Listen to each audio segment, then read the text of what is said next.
Are we to sweltering crickets yet? Which heat are you going to take? The heat of the sun, or are you going to take the heat of the government? Yeah, it's going to be up to you. I'm doing my best. We're all behind the woodshed doing our best. Just sitting here thinking, folks, just pausing away, can't figure out what to do to get the crickets to stop thinking everything's so comfy cozy. As we move into the fourth season, let's see, we went through what? It was fall, winter, spring, and now August is coming, and sure enough, should be about 110 degrees coming in here, and that'll be interesting to see how hot it gets by the third week. That's usually when it gets really up there. And we're still going to be being crickets, I can tell. I can just tell. I can tell in there's lots of indications we're just not a people that really deserve what we think we want. And I know a lot of people want to disagree with me, but the fact is the fact. I mean, we can make up lots of stories. We can make lots of excuses, which is really the worst part. And the problem is we still haven't done anything to stop the nonsense, the insanity that is building up around us. It's almost like a big joke, isn't it? How bad will it get before they say anything? And it's just interesting what's being exposed anymore. Just fascinating things.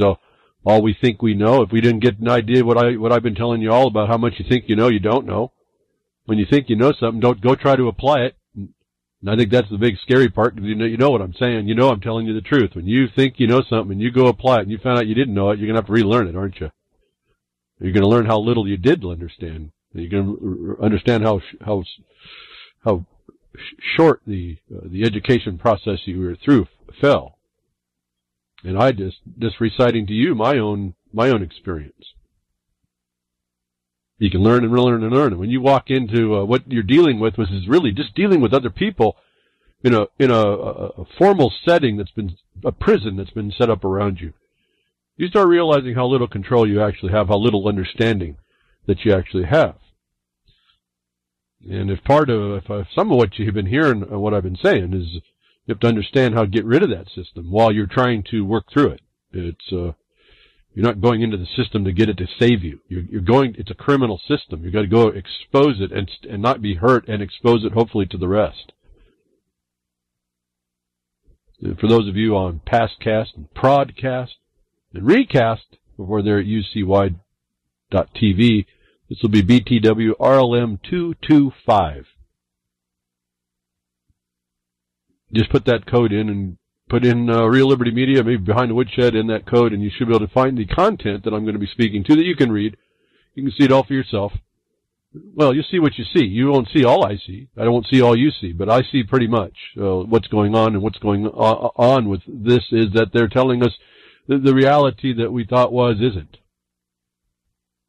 Here's another example of what you think you know isn't so. The secret of Saturn. New Cassini data upends existing theories about planet. Upends existing theories about planet. Folks, they just don't know what they're talking about. These fancy, high-paid, well-meaning scientists don't know a thing about what they're talking about. Your ideas about Saturn are as equal as anybody who's made up a theory about it, because they just found out what they thought wasn't matching.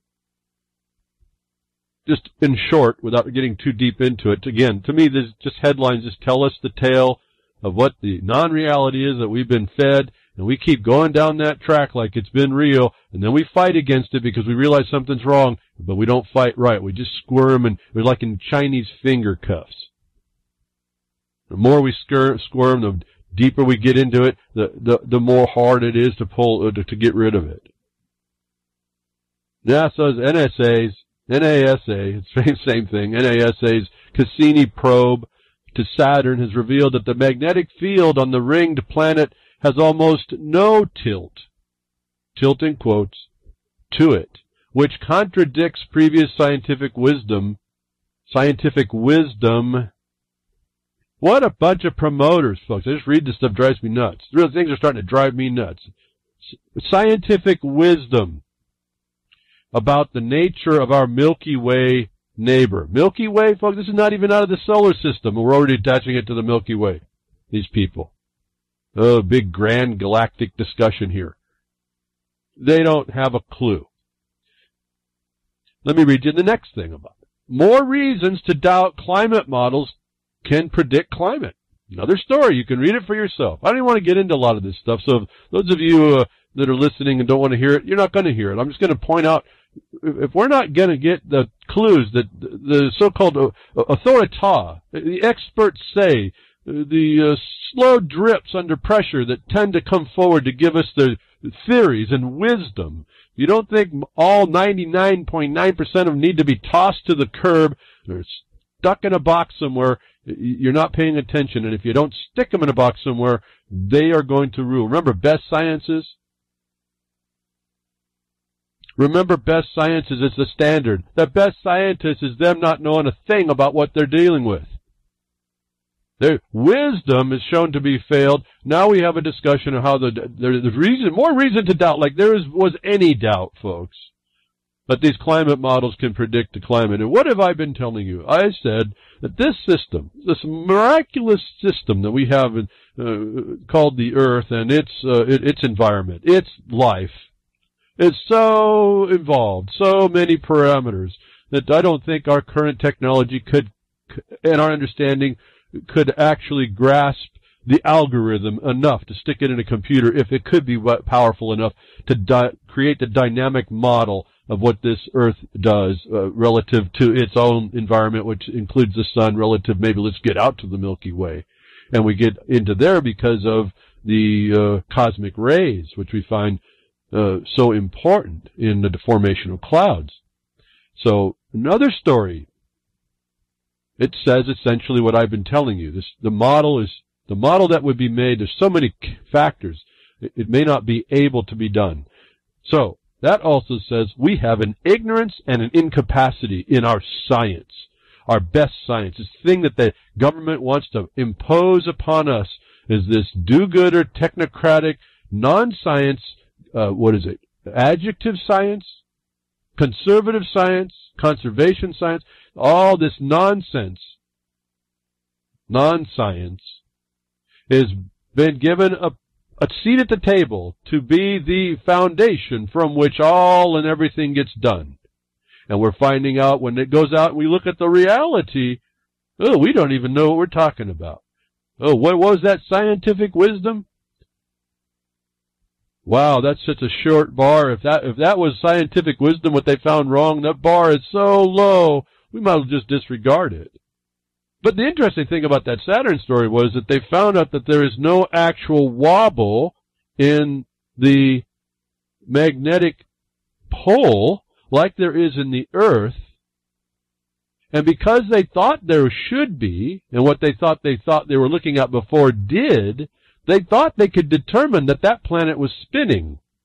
And right now, because they have if there is any deviation, it's so small as to be a negligible pointer that they can't even know if that planet is spinning or not.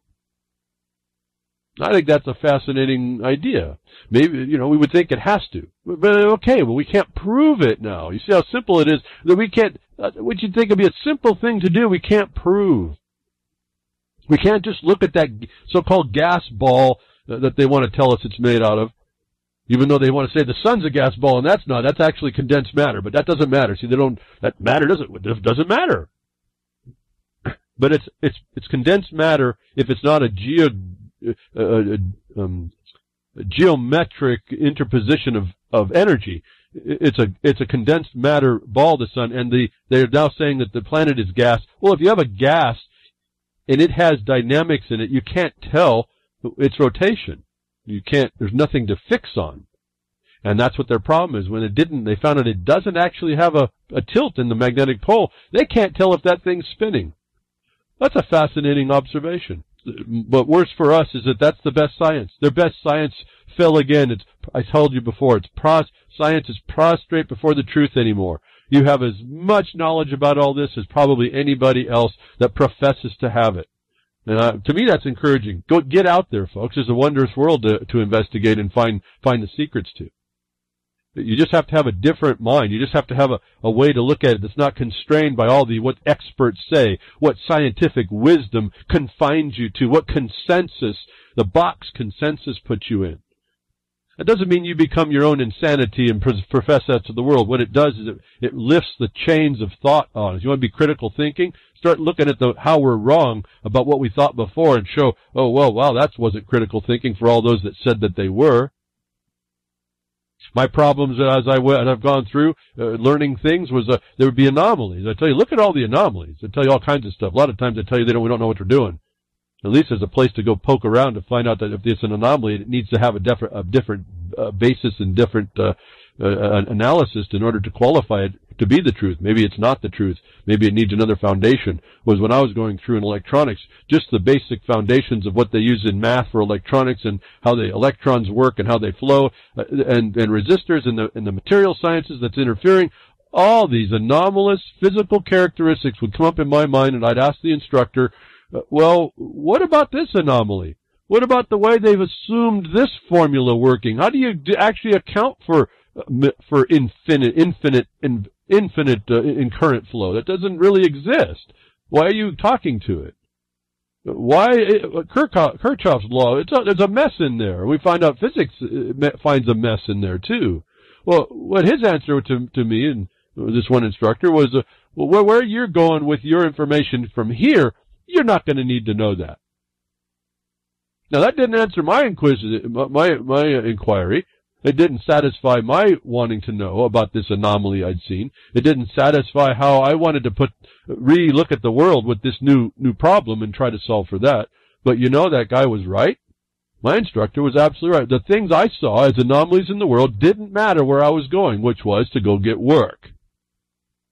All I had to know is how to utilize the circuits as engineers were programming them, and as a technician would build them, and how they would work in the real world. It didn't matter the physics of the creation, the actual dynamic of the creation, the inabilities of man to conceive of things and deal with things that are in such a real chaos, an anomaly, indescribable at some point, perceptively unperceptive.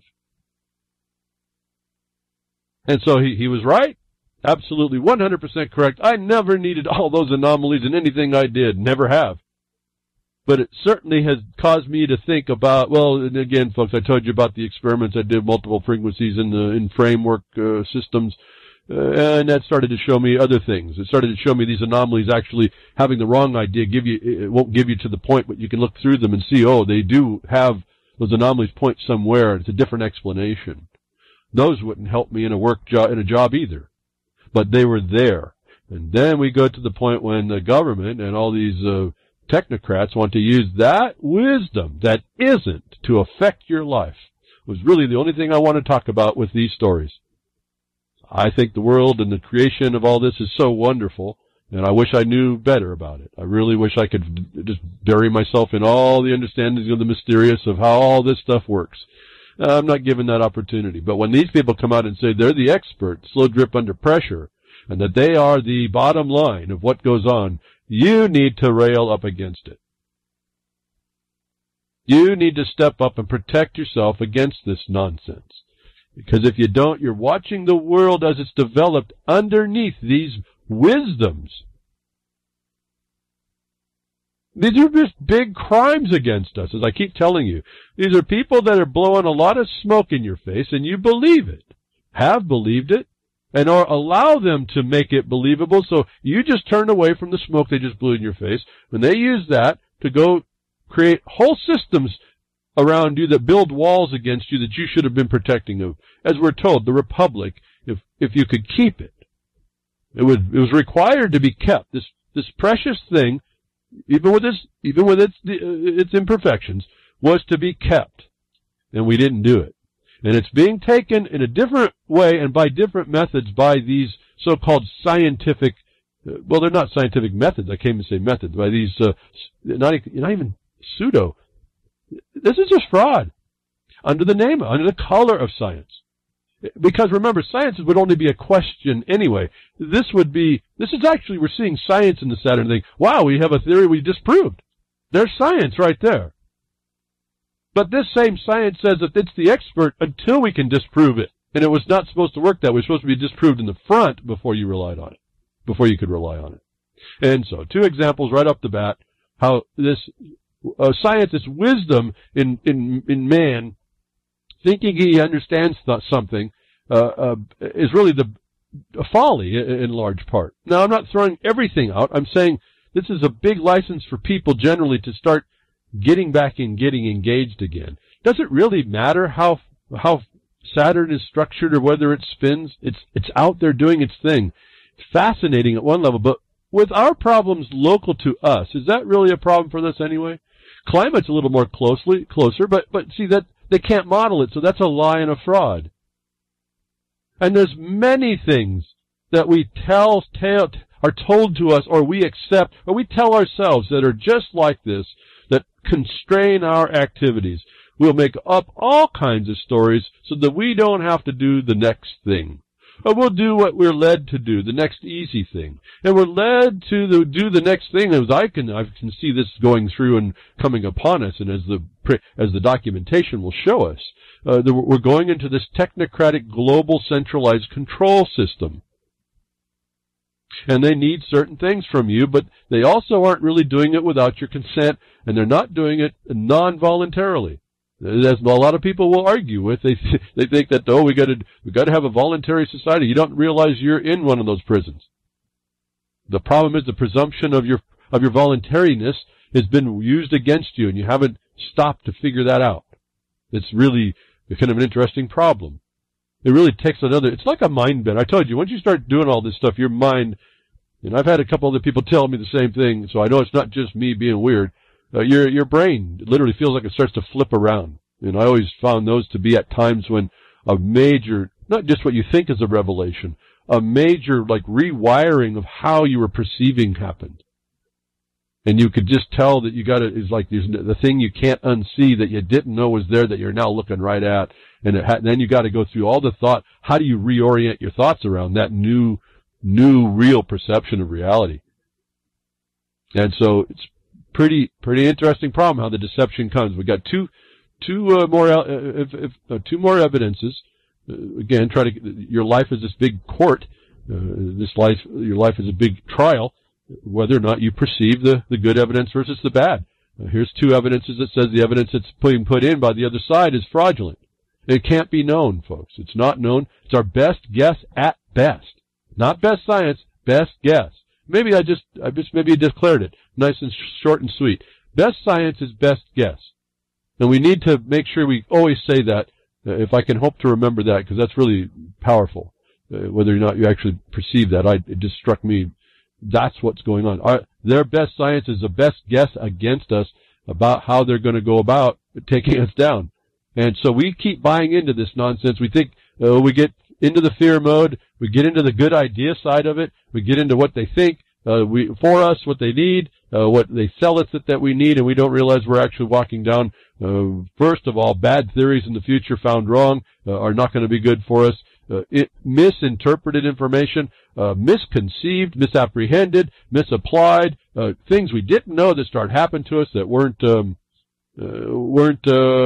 known. You know, like what Rumsfeld was telling us. I'm not going to go through the phrase. I can't do it.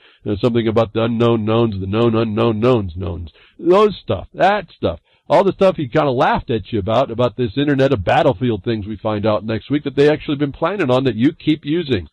And you use without any really thought. All of that comes from these theories here.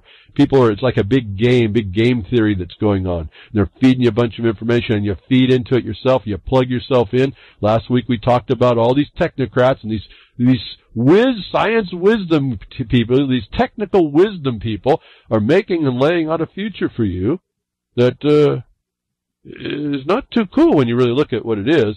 And yet I say you're going to plug in for your little ones. Here's the story next week. Girl to get tracker implant to ease parents' fears. Now, how they got from girls to parents, I don't know. That'd have been child to parents, maybe, or girls to mother and father. But they crossed over jurisdictions. It's okay. I'll just tell you, you should pick it up. If you don't understand it, you need to look a little closer at how you're doing you in the words. But a girl to get a tracker implant to ease parents' fears. The parents are fearful, and they're going to give a chip to their 11-year-old girl so they can track her in case she's abducted. The interesting problem I noticed in this miniature chip they're going to put into this is that it requires a mobile phone network to a computer in order for this to all work. Well, isn't the phone as trackable as something in her hand? And you say, well, but the thing in her hand, the phone can be taken away, and so she still has the thing in her hand, but the thing in her hand needs the phone. So you take that phone anyway, she's not going to be found. So there's a little glitch in the giddy up here, just from the start of this. But this is what you start. This is the promotion of oh yeah, we can protect your girls.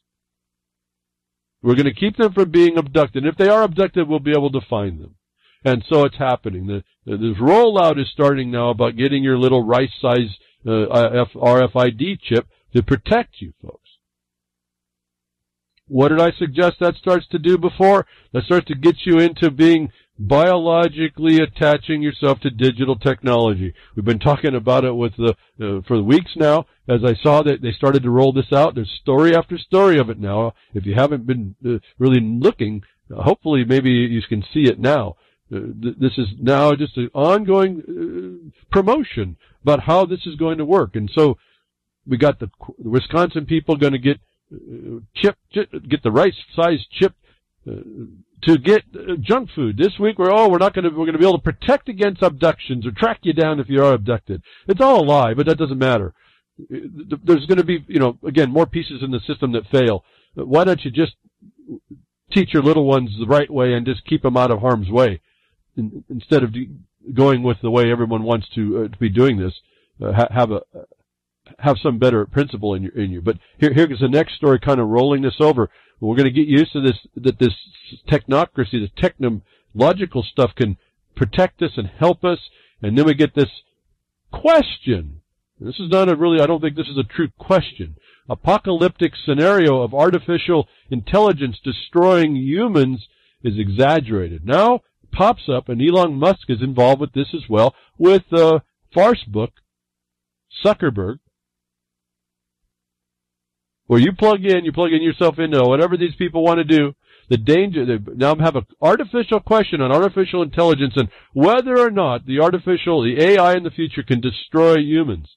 And they're saying, well, it can be exaggerated. And so maybe it's not going to happen. And so they get us into thinking, oh, well, maybe we can use artificial intelligence. Well, that's just another you taking the chip, isn't it, in your hand, or injecting it in your daughter, scaring her to death and making it so she thinks she has to have it, and that it'll do you some good. Oh, well, later on we're going to find out her hand has cancer in it, like the cat you had. You didn't understand the cat died, and you didn't go check the back of their neck to find out they had a big tumor back there with this rice-sized RFID. Your daughter you'll be long dead by the time her cancer comes on in her hand. It should be lopped off and maybe migrate to her breast, and she'll lop that off, and then it'll go to her uterus and cut that out, maybe down her leg, cut that out. We won't see all that. But she was safe from abduction. The dangers of artificial intelligence technology, in particular the scenario in which it exterminates humankind, are exaggerated.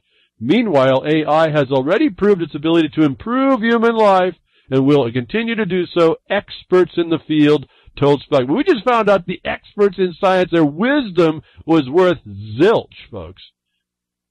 And they're only talking about animal life, you humans, you rats, with two-legged rats is all you is. Humankind, those that they'll be made, the hybridized people, the people, animal, whatever creatures they're making, the spinach people, as we talked about. It's all in the prior broadcast, folks. It's all here. A spinach pig person with rice for skin or whatever. You're going to watch all this stuff. You think I'm crazy. You watch. Rice is now getting human genes, if you didn't think this is nuts. But this humankind, zitkind, is coming, and they think it's going to kill us. Well, that's they're saying is going to be over-exaggerated. That artificial intelligence on its own destroying humans is exaggerated, is us thinking that an artificial intelligence, as we understand it, is a machine. It's just this robot. But remember, what AI is trying to be done when Elon Musk is involved is to put a digital neural networks hooked up to your biology.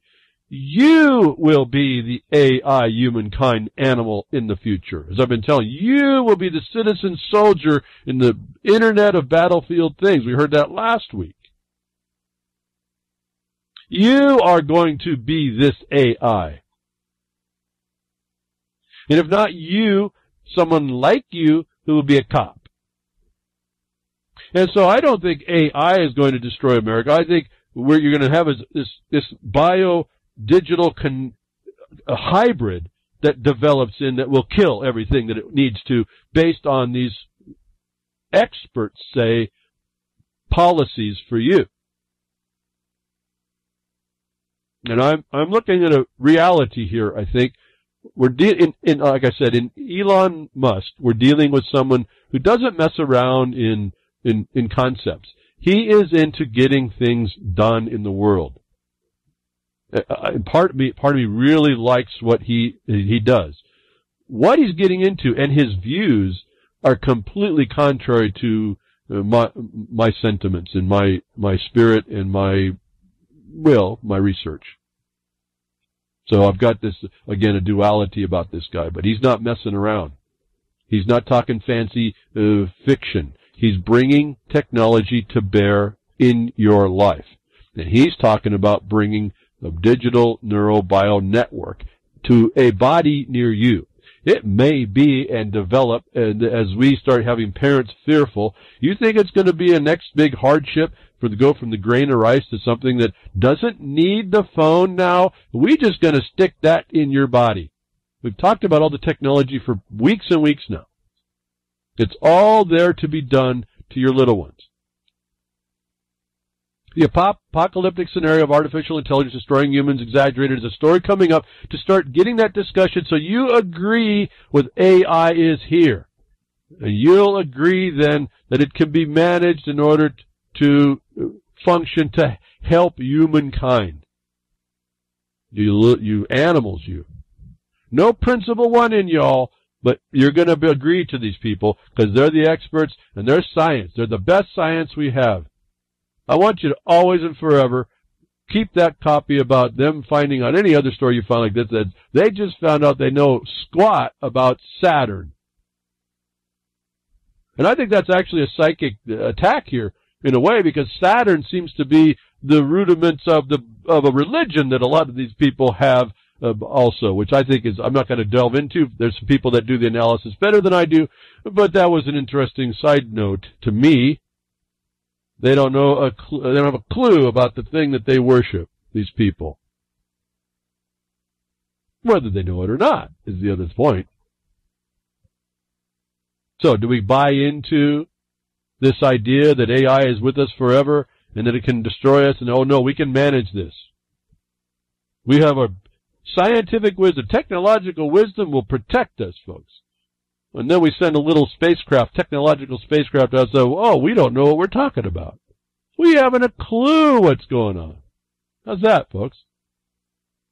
Is that what you want to walk? That's the kind of world you want to walk yourself into? You don't want to keep things nice and quiet and peaceful and controllable by you, that it doesn't get interfered with? Then if that's the life you want to have, that's peaceful, quiet, controllable by you, you're going to have to fight for it because it's being wrested from you. It has been wrested from you, whether you know that or not, already, but as we speak and continually and worsening. And before I go on too farther and forget again, I want to just shout out, thank you for all the BitChute downloads.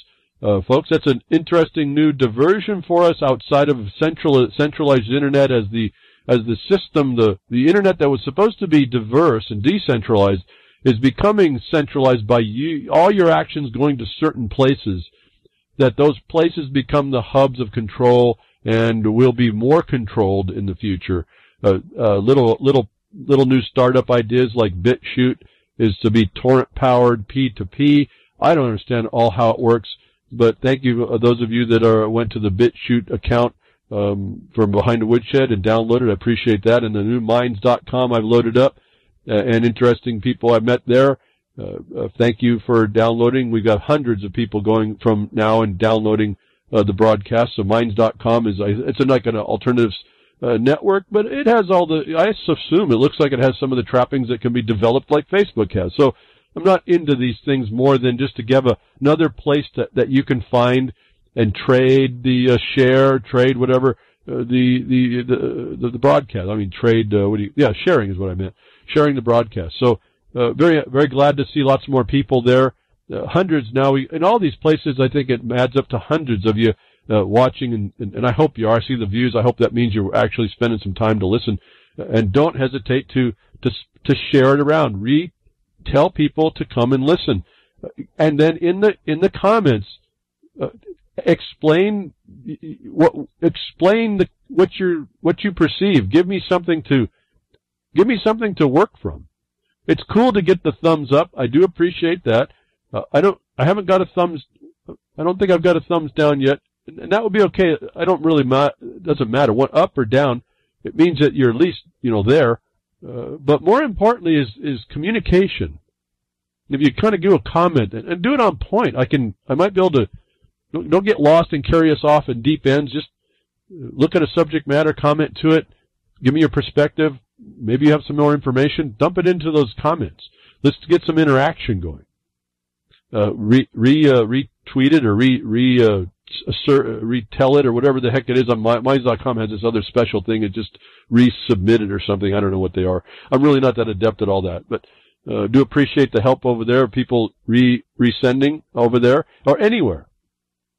Twitter, same thing. Appreciate all the listeners that are doing that, because the word is getting out more and more hundreds of people now this week as I start to move that side along. But I really don't have the time. I mean, I've been really bogged down by quite a few projects and new ones, emergency projects that popped in. I got to be careful. I want to take them all on, but I can't. So I just do what I can. But that's again why you don't see me doing too much in the social network side. I just don't have I can only keep up. My mind can only keep up with so many things, and it loses the lesser parts of things. So I don't get too sociable in that regard. I just see us. I guess my main theme has been last few weeks. We're being walked by suggestion right into the hands of those that call themselves the experts, and we see example after example exactly how they're wrong. And I'm shocked, folks. I mean, really, the little guy in me looked out in a world that was all roses and we could do what we wanted and all this stuff we were told, and you can in some regard, and walked headlong into a wall and then found out that wall was made of nothing as well. That most everyone that claims to be an expert, you look around, they're experts in a facade. Thank you, Grimner. It says on Minds.com, it's remind. So there's a reminder thing. You can resend out a post. And I'm trying to figure out you can boost as well on that. I'm trying to build up points so I don't quite understand it, but when you boost something, you have to use points that you've earned in order to boost it to more people. So I'm trying to get my boost points up. So, anyway, interesting little things. I really don't have a lot of time to mess with it. But I do appreciate when people are helping me out to promote the broadcast. But so it's called Remind on Minds.com. But so we have this thing we bought into. I bought into it, and then I started to see the facade crumbling, and now it's just this big pile of sand that's being blown away by the breeze at this point that we are still having to deal with. We're having to deal with this sandstorm of corruption that was a facade that was built up. That we all kind of believed in, and then we didn't believe in it, then we got disgruntled by it, and then it kept building, it kept coming in and building up itself around us, and we have to figure out a way to stop it, otherwise it won't. That's just the dynamic. We're not living in a place that rises to the top. Literally, what rises to the top is the excrement of our life, and you're seeing it today, not the date, our time. Is the evidence. Just look out everywhere. I mean, the evidence is there when they talk about the swamp. I called it the stinking abyss, folks. I mean, how long have I been talking about the stinking abyss? And we're so so incrementally, so slowly slinking into it, sliding into it, and we do nothing to claw ourselves out. Nothing. And that's pretty amazing to me. And I don't really see us changing. Again, as I entered the broadcast, everybody that thinks they thought they knew something, when it comes down to having to address the oppressor against them, they don't understand what they're doing. And then I'm telling you, I only understand to the limit of what I understand. I don't know everything. I know a lot, quite a bit. I know, at least I know the first 10 steps, I can tell you that. But I don't know beyond that. And so a lot of times 5 steps is good enough. 3 steps can be pretty good, if they're good quality steps. But you got to know those steps. You got to know how to address the oppressor. I don't like that the oppressor's there, but the oppressor is there. And I mean, as I'm looking, I look over, I got a little bitty line, a line on the RLM chat. I want to remind you of a Grimner post. It was that Grimner has Real Liberty Media account there as well. I think Vincent Easley has an account. So jump on over on Minds.com and join up and participate. Just find some place to participate. Remember, we got freedomsnetwork.com. Find a way to make these things, these tools, work for us. So we have this system that is just oozes onto us. It's so the cruddiest sewage, septic type stuff coming out of the stinking abyss all over us, and we don't really respond to it. And a lot of times it does feel like it's beyond us. But I told you there was a time you're going to be innocent, you're going to have no protection against this system. You're going to be completely innocent, and you're going to die. And we do. This is not the first instance. I just want to remember. Here's another one. There is this illusion of having justice and law, and law works in the first instance ahead of time. You have to vanquish that thought, but don't become cynic and not act against it, because that's what people do. Oh, it's not going to work. I'm just going to. Maybe I'll escape. But I told you there's coming a time. It was predicted in the past. I saw it in the statutes. This is not really a surprise to me. I don't like seeing it, but I could predict it was coming years and years and years ago. I said, and I've said it on this broadcast, there's going to be a time you can be completely innocent and still die, and the people that shoot you will not be held accountable. And here's another example. Cops serve warrant at wrong house, kill innocent man, and shoot his dog. And when you read through this story, I won't go through it. I'm going to name him. And he deserves this much. Ismael Lopez. 41-year-old Ismael Lopez, who was asleep in bed with his wife when cops arrived at his door to serve a warrant. He was a former mechanic who lived in South Haven home for 13 years. The warrant was the house behind him, behind the cops, across the street, and not for him. And the guy was had zero criminal record. Never had a problem. Always helped people. Innocent man gets gunned down, shoots his dog, these cops. Now, I want to bring us back over this apocalyptic problem that they're saying, well, will AI exterminate people? No, it's not going to be AI. It's going to be these cops that are going to be hybridized, and then they're going to be the ones in the future shooting you just like they are now. We see the writing on the wall. We see the system, the reflexive system, not the law system, those that are the reflexive system, the caucusocracy inside the law system, giving license to this where there should be none at all. Again, I don't want to read the story. Here's a story. You can go read for yourself in the Blogcaster. You can be an innocent, completely innocent man living in your house. Your house is no castle. Your innocence is no protection. The law that was supposed to, these people that are given license to murder you now is not even, the oath is nothing, folks. And here's the example.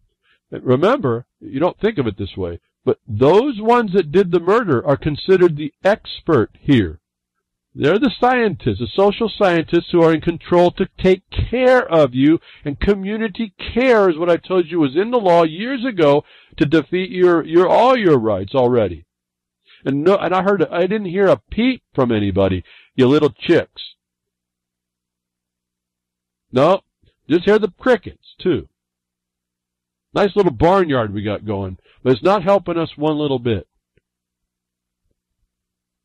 So I told you before, we have the spinach people, we have the pig people, the hybrid people, we have, Soylent, spinach, Soylent Green is you coming up. I said that this hybridization is going on. They talked about not doing it to people. They call them humans. See, these little animals that get the humans is an animal. It's not a man or a woman. And it's not that way in law. And they're sneaking up on doing so-called human embryo experiments, and here it is again. So when we're talking about AI and hybridizing it with people, and we see the example of how they did it with a dragonfly, a biological unit integrated with a digital world, here right from conception, if you will, they are now telling us it's possible. And I told you all this technology is already there. They're just kind of feeding us out. This is first human embryos edited in the United States. First human embryos edited in the United States.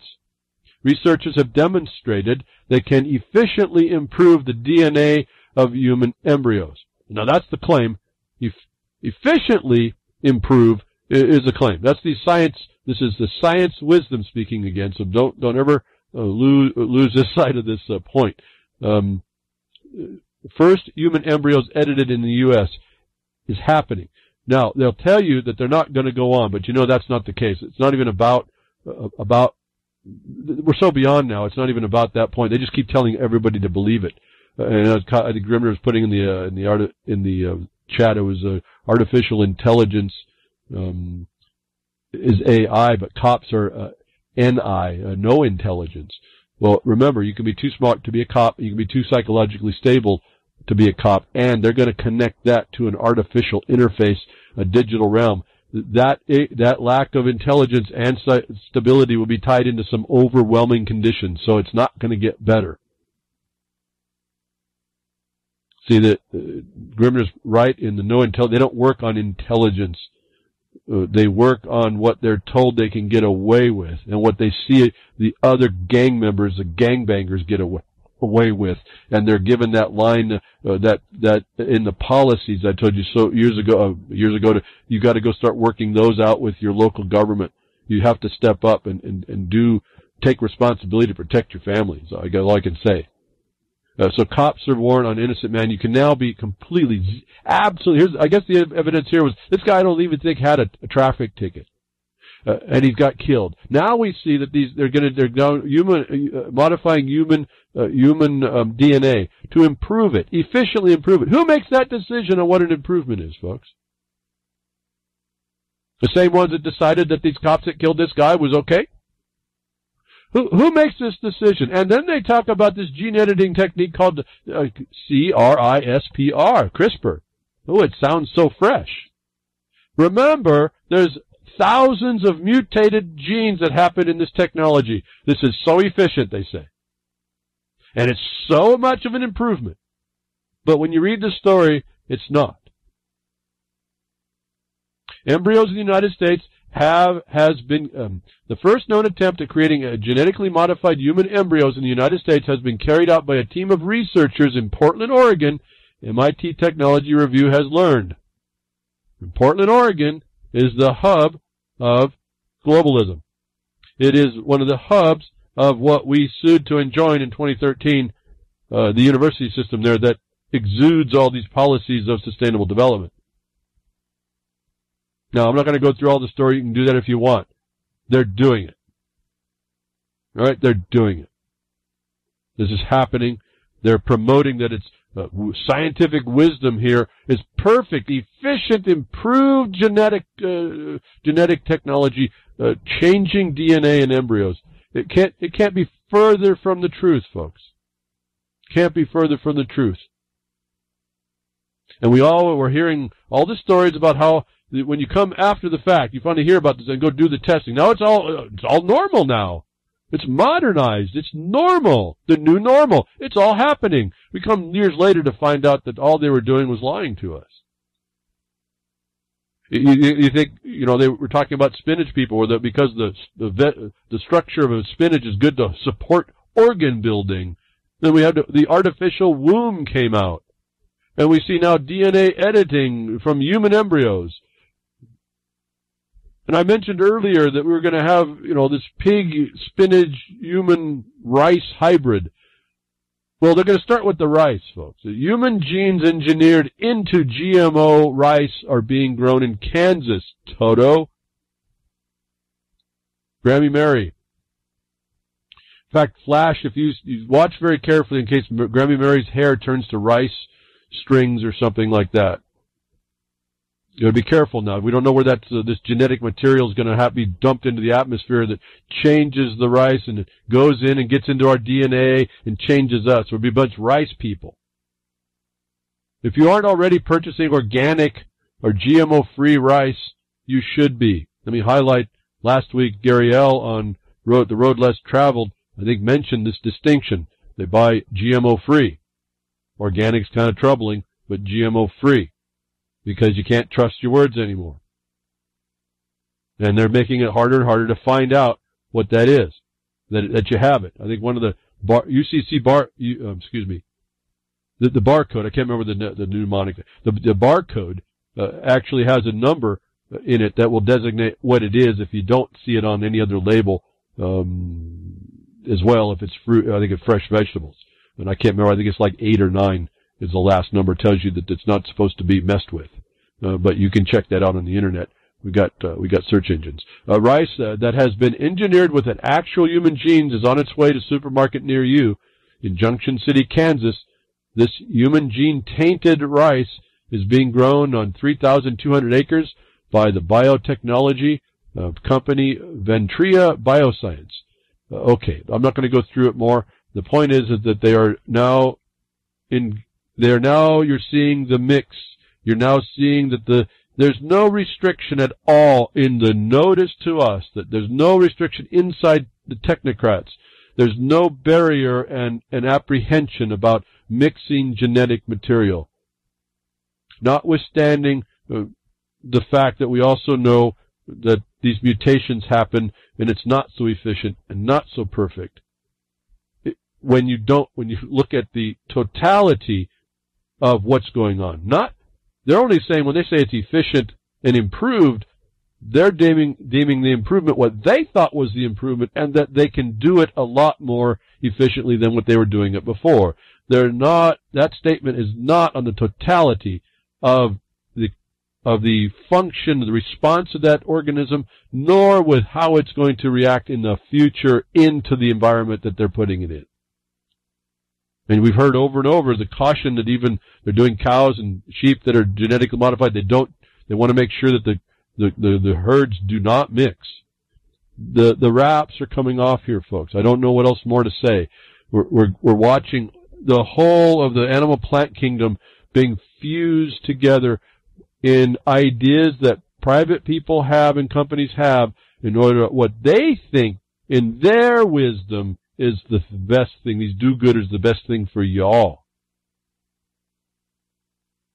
As I was working, I think it was with Gary L. on an ordinance about GMO contamination, I think you all might want to consider how to write an ordinance that gives remedy to people for being polluted by, being adulterated by these types of things.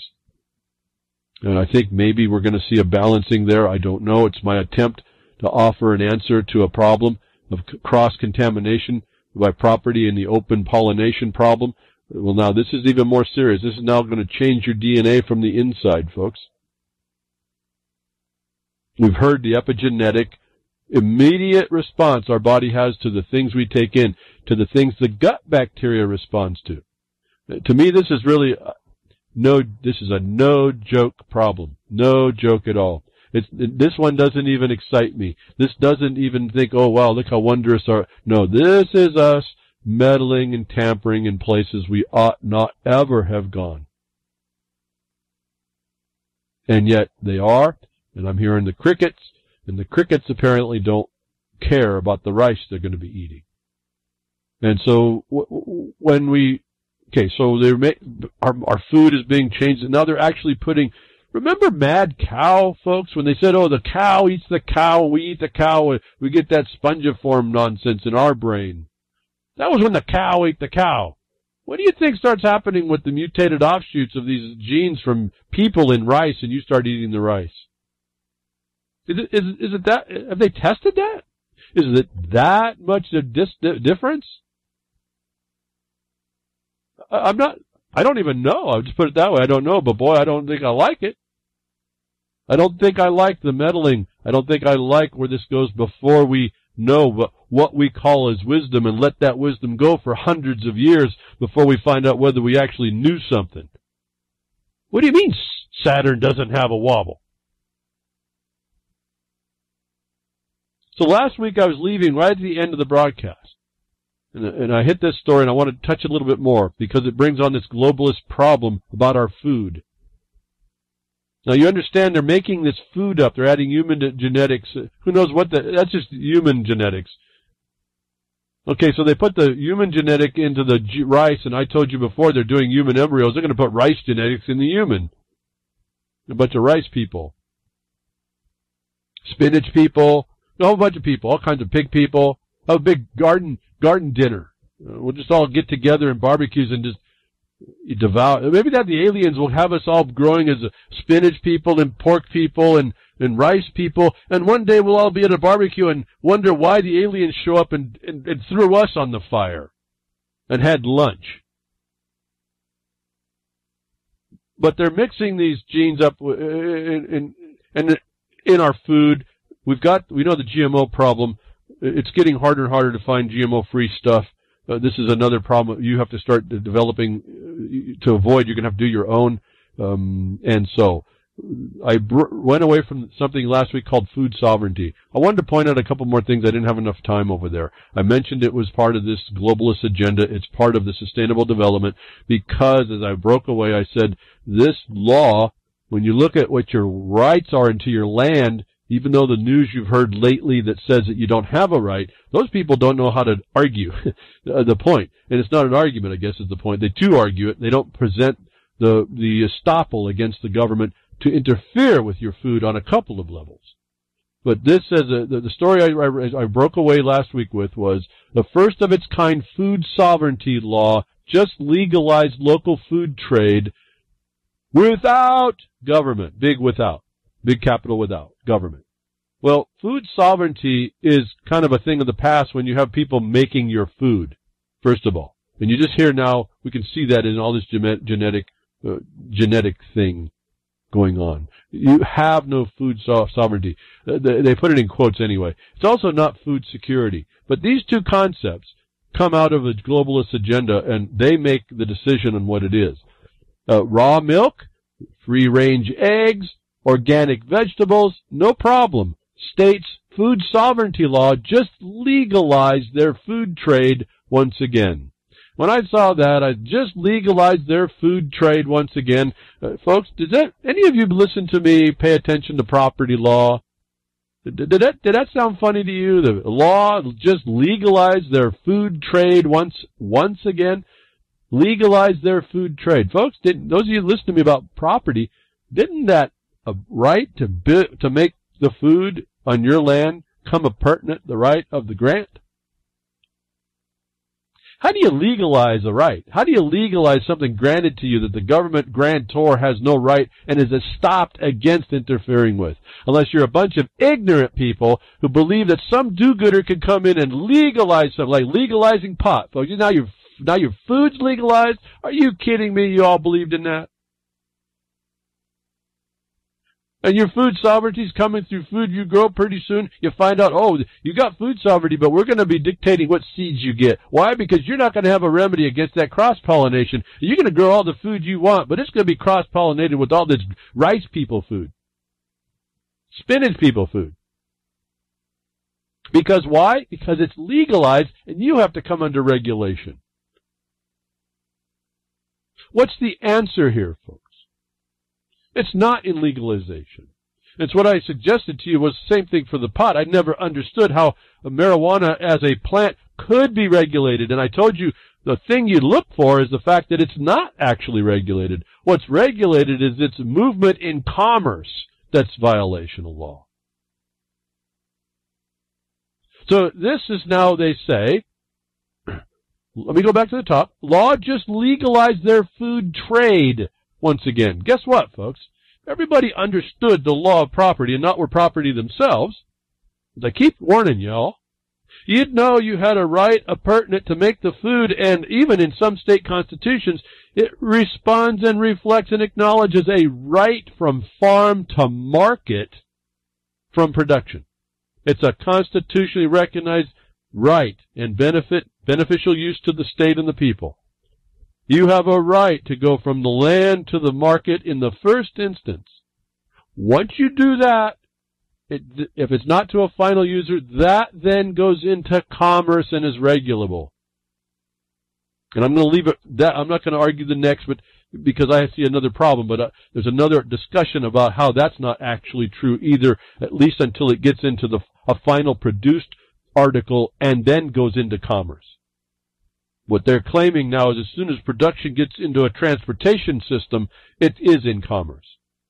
And I'm not going to argue all that at this point. I'm just going to show you that if you understand your land law, it says you have the right to go from your ground to your first market as an appurtenant right of the property. Why would you need to legalize something that already gives you the right?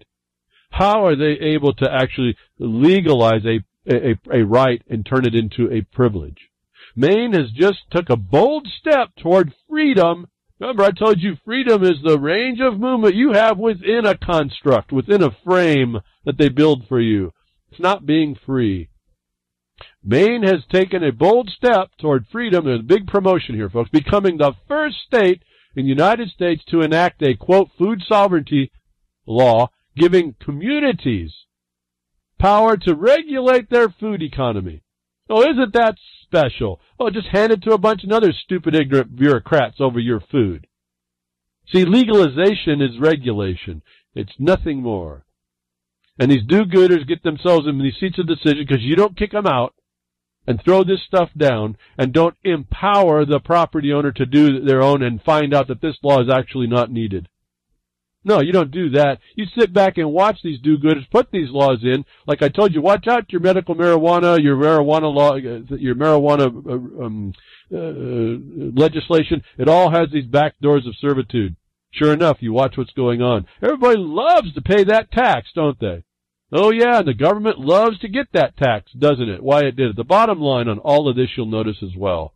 The bill titled An Act to Recognize Local Control Regarding Food and Water Systems was passed unanimously by the state Senate. Oh, that sounds free. That sounds real free, doesn't it? Food sovereignty. When they're making decisions, do you have food sovereignty? Who has the food sovereignty? And are they doing that contrary to the grant to you or the land disposed to you? Sure they are. Do you even know how you're going to enter that into defense and a claim or defense in a court? Probably not. Do you understand the system that's going to be set up against you in order to defeat you? Probably not. You won't listen to what I'm telling you behind the woodshed, or if you do, you just, oh, it's too much for me. I can't do that. Can't really assert my rights. That might mean I'm responsible, and that might show that I don't know something right now. I mean, I looked at this thing, and I know I went quick last week, and I go quick right now, but first of its kind food sovereignty law just legalized local food trade without government. What a sale job right off the front. What a violation to property rights in the first instance. And yet this thing is being promoted as the protector, the safe ground for raw milk and raw eggs and organic vegetables. You think, folks? You think, folks. Think, folks. Let's put it this way. Think. Likely not. Community now rules. The community they're talking about ends up being underneath these international codes, if you haven't figured that part out. They'll tell you what this means, but what this ends up meaning is that some do-gooder sitting in a seat of decision is going to have the say over your property rights in Maine. So they go through the rest of the paragraph, every paragraph showing you some new advantage that this is going to give to you, the property owner, over allowing you some food sovereignty. It's a lie, folks. I don't know what else to tell you about that. I don't know what else to say. If you think this was good, you aren't paying attention. You aren't understanding the property laws, at least of the United States of America. I don't know about the rest. I assume they're pretty straight up across the board, though. At least in any of the English derivative governances, like the United States, Canada, England, Australia. I suppose that they're all pretty close when you get to the law of the land, not the law of the legal. Not listening to your so-called legislators steal away your rights. Now, I say that. I'm not speaking to anybody who knows their rights. Now, I wouldn't want to have to do this if I was there. But if this law became statutory and they tried to impose a local regulation on my property, and given that in Maine and I could see that it's pretty consistent with the land rights out west, which they have to be, given what the Constitution says on equal footing, and going upon that presumption, I would have an argument, protection against this legalization of my right to farm to market, so-called. Would you? You'd be in a battle, but would you have that statement in your mind on how they violated you, even by legalizing it and claiming food sovereignty to them? Would you have it in you to discuss this problem they have? Would you be able to out them for the felons that they would be, even under the state law? Would you be able to explain how the state law could not extend itself to interfere with your private property? Isn't your land, when you get right down to the patent or however you received it in grant, isn't that an estoppel against their action, their official action? And isn't your property really an inholding within the state border that's without their authority? Would you even understand, did you even understand to say that in your mind? Would you know how to find that, to be able to say that in the future? Are the kinds of things that I hope you've been picking up behind the woodshed as I go through. Again, I can work particularly better on particular problems, more like this. This is even too general. But just moving into that, assuming some action and reaction, could you defend yourself against a legalization of a community's food sovereignty over your farm, your production in your house? I don't hear many people in the country being able to. I hear their front yard lawns being destroyed and attacked. And then it takes thousands of people coming in to help defend and embarrass a jurisdiction. And then they back off. Well, folks, if they backed off, then it wasn't the law what they did, was it? So those people were really felons to interfere and cause this riot of the people, weren't they? I hear nobody extending this up and going to the remedy against the harm that's been caused. Why? Why aren't we that kind of a people? What happened to us? Now, I asked that rhetorically. I really don't even want an answer. What happened to us is we became ignorant, fat, lazy, unknowledgeable, apathetic, could care less. We profess different, but we could actually care less in application. But we're not the keepers, folks. We need to be, but we're not. And I want to see us better. I want to see us better. I don't want to see us having these problems, getting duped like this. And anyway, I don't know if I want to go more. There's more to say. I mean, on and on. I could go on and on just this subject matter at all, because it just starts talking into, and it just doesn't sound right, because I'm starting to now taking you all behind the woodshed, and I want you to be empowered to take some these autocrats, these bureau rats behind the woodshed.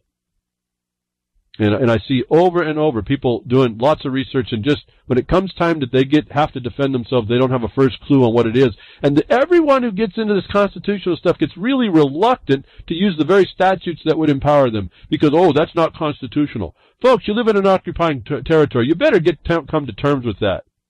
That thing you're up against only looks through what it has written. You better get inside and read that and find out that it also reflected and had to acknowledge certain things that were your defenses. Your problem is that the presumptions that they look at are against you and all your rights they are blind to. Because there are no rights in that jurisdiction. You're all persons, legal entities, that are given your rights, the rights you were gave. You have to throw the presumptions off. And this law will only pertain to those persons subject, and I've already explained in the past broadcast how you prove a negative, if you will, the negative that you don't exist in their state. The Secretary of State is the central hub for all that information. Go find if you're there. When you're not, take a copy. Put that in your pocket. That's a start. I wanted to point out here, everyone's promoting this thing with the Free Thought Project. I don't know whether they're engaged in this and they love it or not. I don't know who these people are. But when I see big old bold letters, first of its kind food sovereignty law, just legalize local food trade without, big without, capital letters, without government. Folks, it's all government. Community control is government. It isn't food sovereignty, first of all, and secondly, your food is not going to be something you can control if you don't have remedy for an adulteration to what you want to plant. Legalization is control and regulation. I'm suggesting maybe you ought to get to the ground, get to the law of the land, and find out you didn't need any of it.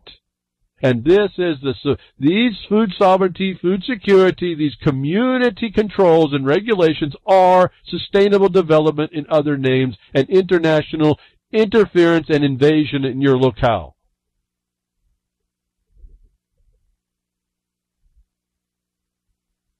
I'm pausing. I want you to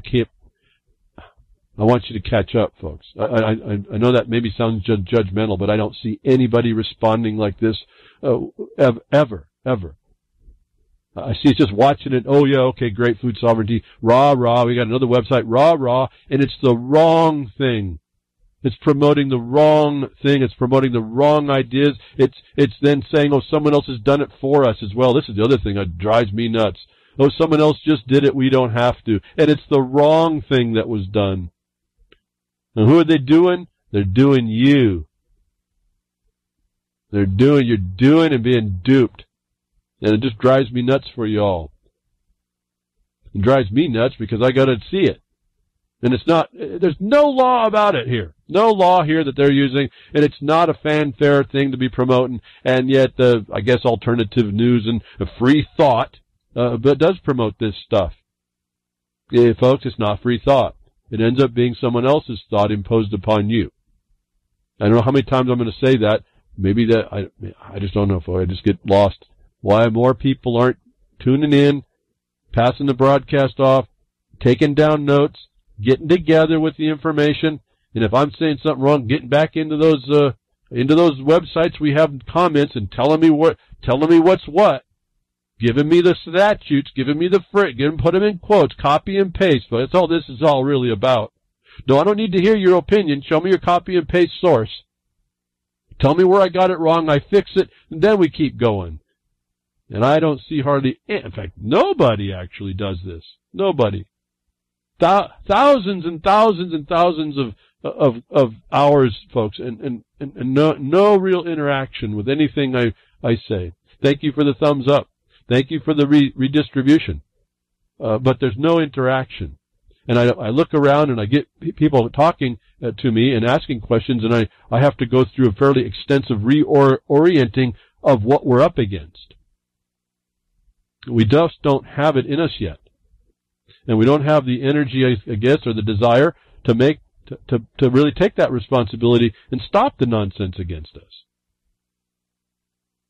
And so we live underneath these do-gooders standards, which are no standards at all. It's just what gets them along on the thing they wanted to do. And they had the plan, so they're winning.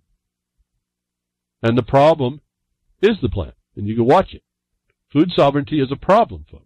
When they tie it into legalizing your right to go to market from your land, that's a problem. But that's the plan. They want to take that away from you. I explained this before as well. It's kind of subtle. But when you see posters that are made by the government, they show you a farm, a little green, like a 3-color, 4-color thing that they do. Or they show us little plants in the ground, and they show the plants on a truck, and then they show the city that it's going to. And they call that commerce because it's on that truck. They show the whole picture is commerce, and folks, it's not. From the farm on the truck to the first market is not in commerce. That's your right. If that's your right, what government and what community has a right to condition that? Is your problem in this other one. The social scientists that figured this all out against you are winning the day. They're taking away your responsibility. The men are not standing up to protect their family. I'm just kind of going through this in a discussion. What I'd heard about the men not standing up to protect their family was something, I guess we initially thought it was worse than a fool. You go to the book and you find out, no, it's defined as someone who doesn't take care of their family is an infidel.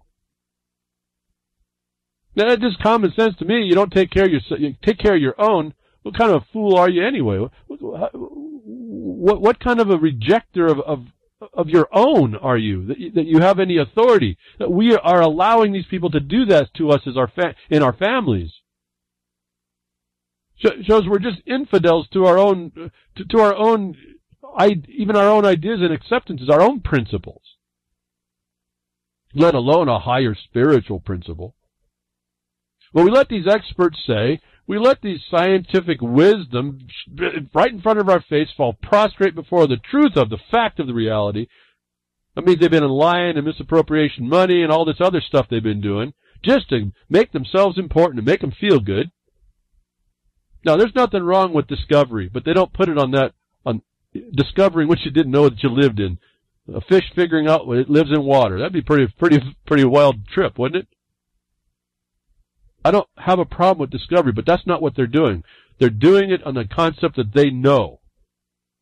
And therefore you shall. And then they come out to tell us about all they know, about all the stuff all their method that they can show that you don't know about. It's another legalism, like lawyers have their own special words, science now has their own special words, and now I understand that the specialty in the words. What I'm saying is that they use their methods that they develop to try and put you in a different class, like you're not good enough. And so they come out, experts say again, to try and tell us the world. And when something came through the Twitter that I went to go read, it was from one of the people that I'm following, that I don't even know how I'm starting to follow them, but a long time ago they just showed up in my feed, happened to be a geneticist, scientist, complaining about how people don't understand them and they need to get out and talk to people and all this, and explain science to us all, because we're just not getting it, and we're not capable, so they have to come and educate us. And I told you, of these people, I've asked questions periodically, and I don't think they're frivolous questions at all. And if they are, they're not coming back and telling me because they don't answer me. But this came up, is anyone safe from BPA? Experts say, is anyone safe from BPA? Was something got twittered out. And I went and I started reading this article. Because I want to know these people that are scientists that want to tell us that BPA, this chemical, is safe. Is it safe? He goes through, is anyone safe from BPA? And I want to find out. As scientists, I want to know from the scientists. Maybe he knows something. I mean, I'm not saying all scientists are bad. And I go and I start reading this report. And he comes up with a statement that just stopped my mind. And I don't even want to, you need to read how they go about doing this. And he comes up and he says, the reason is that, well, let me go. One way to measure how much the substance goes into your body. A second way is to measure how much the substance comes out of the body and is eliminated. The preferred approach for BPA by far is to measure how much BPA is eliminated from the body in urine, a technique known as urine biomonitoring. Now, he doesn't say there how that the measure they've chosen is actually going to do us any good at all. He's just the one that they've chosen and they choose to use as the elimination. But when you find out that there's a chemical process that goes on to change this, and that's what they're actually measuring, then you start to have to wonder, well, what are they not showing you in the measurement that the body may or may not be doing? The next sentence says, it has very interesting and stopped my mind. The reason is the BPA is efficiently converted in the body to a biologically inactive metabolite after exposure, which is then quickly eliminated from the body in urine. Did you get that, folks? The reason that BPA is efficiently converted in the body to a biologically inactive metabolite after exposure, which is then quickly eliminated. Folks, if you think the body's quickly binding this up to eliminate, you think it's not considered a poison to your body already? And that word metabolite, metabolism, that's something active and functioning, isn't it, folks? How do you have a body taking something and making immediately, efficiently, so-called efficiently, have they done a study on how efficient this is? Efficiently making a metabolite inactive. Isn't inactive metabolite an oxymoron? Why is it taking this metabolite and making it inactive efficiently? And if it's an inactive metabolite that you're now not using it, how efficient can it be to take up energy your body was going to spend doing something else it needed to do to constrain this inert thing? I'm telling you this one, I was reading until I got to, this is pretty far down the story, till I got to that sentence. And the word inactive metabolite just like, let me go find out. Let's look at this metabolite. You think I'm nuts? Yeah, I know. I am. It doesn't matter. Metabolites. Okay, Wikipedia. Big deal. Sue me. Metabolites are the intermediates and products of metabolism. Pretty fair, huh? Metabolites are the intermediates and products of metabolism. The term metabolite is usually restricted to small molecules. Metabolites have various functions. Let me repeat that. Metabolites have various functions, including fuel, structure, signaling, stimulatory and or inhibitory effects on enzymes, catalytic activity on their own, usually as a cofactor to an enzyme, a defense, and interactions with organisms, i.e. or e.g., pigments, odorants, and pheromones. Let me go back to that first 4 words. Metabolites have various functions. Let me go back to the article. It says this thing is developed and efficiently converted by the body to an inert metabolite. If it's inert, how is it functioning, folks? All right, I think you get the point. Here's this thing, how BPA doesn't hurt you. Now, BPA is this plastic resin thing they put in, or 2 plastics to do certain things in the plastic, and it's been found in other studies, if I understand, to affect your hormones, and estrogen in particular. Now, do you see, if that's the case, then your test that's for what's excreted is not a sufficient test. They should actually be taking one in the beginning and one at the end as well. But that means if it's affecting a hormone structure, it isn't inert where it isn't efficiently changed, and it is doing something, and the body is taking energy to do it. Have you tested that circuit? If it is changing hormones, then it's not inert, is it? And so this little scientist, experts say, well, the geneticist is saying, oh, this is an interesting and important read, and you understand the BPA by his end statement, it doesn't really hurt you at all.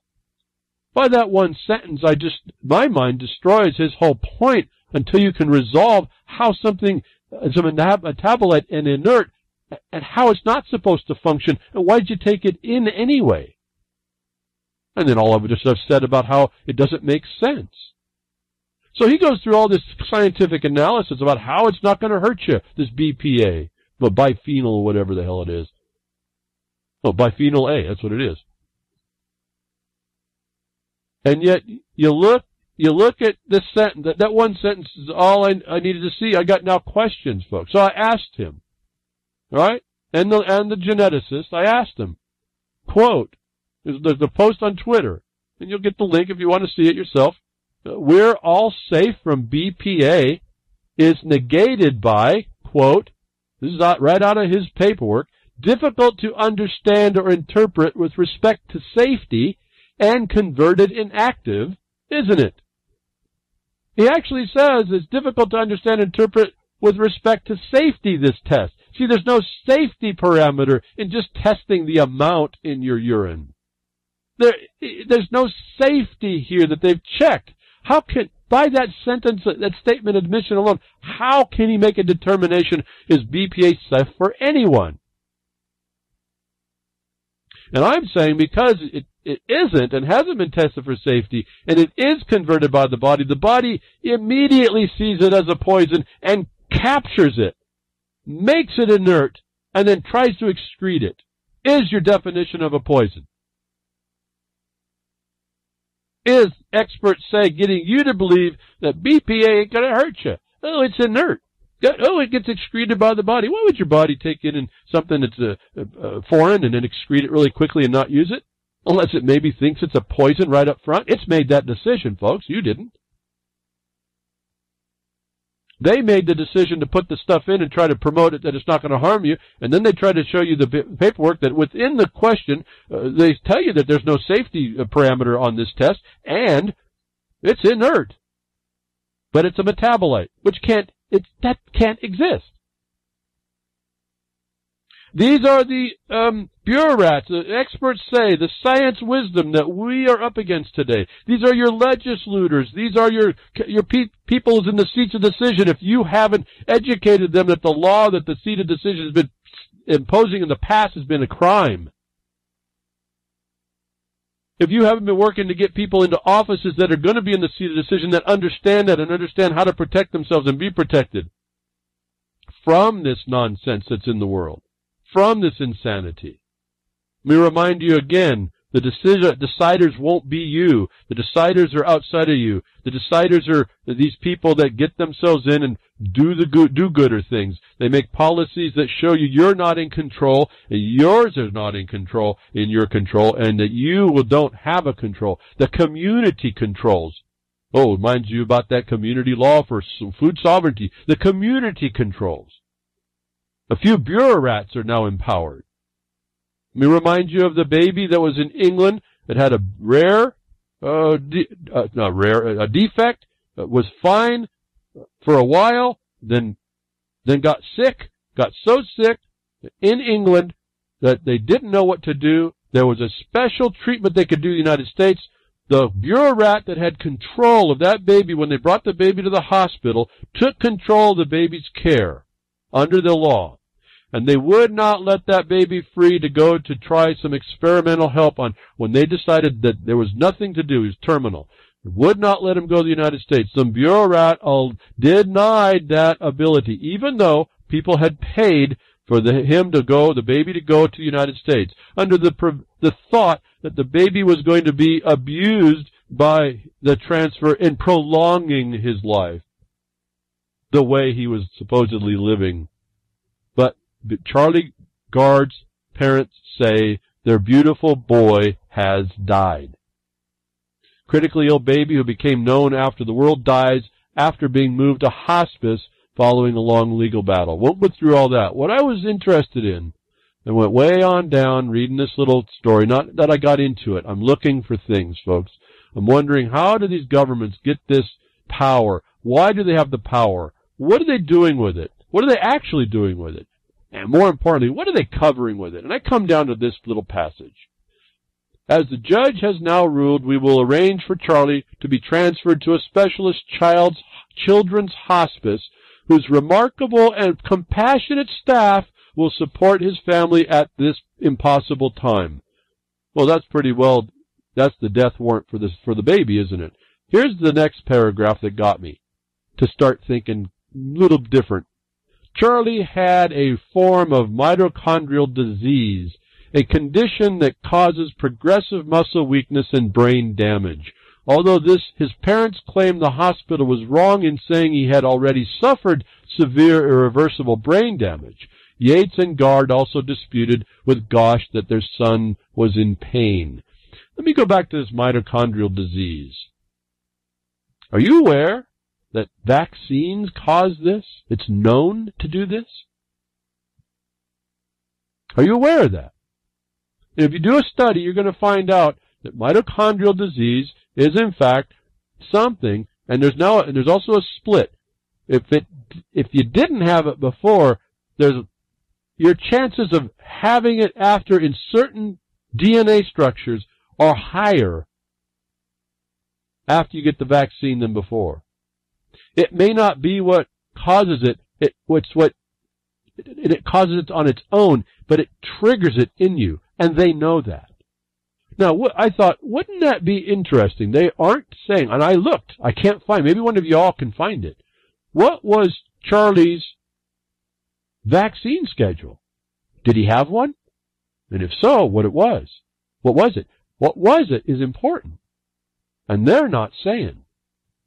And I happen to look at that and say, was this really a killing in order to stop the question of whether or not these vaccines or treatments are causing the mitochondrial disease that we know is caused by certain things, or aids the eventual cause? That is not being spoken to. And it seemed to me that the government of Britain, which has a long history of imposing vaccines and this false science wisdom on us, was trying to throw the baby out with the bathwater. Once the child, now under their ward, see, their ward, it's a child, it's not a baby, is in their control, they can get rid of the evidence pretty quickly, and they tried to. The parents, not the mother and father, but the parents put up a fight, and the custodians of the ward don't have any rights. And so they lost.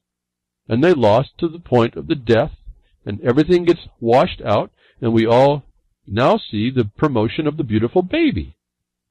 And we feel sad.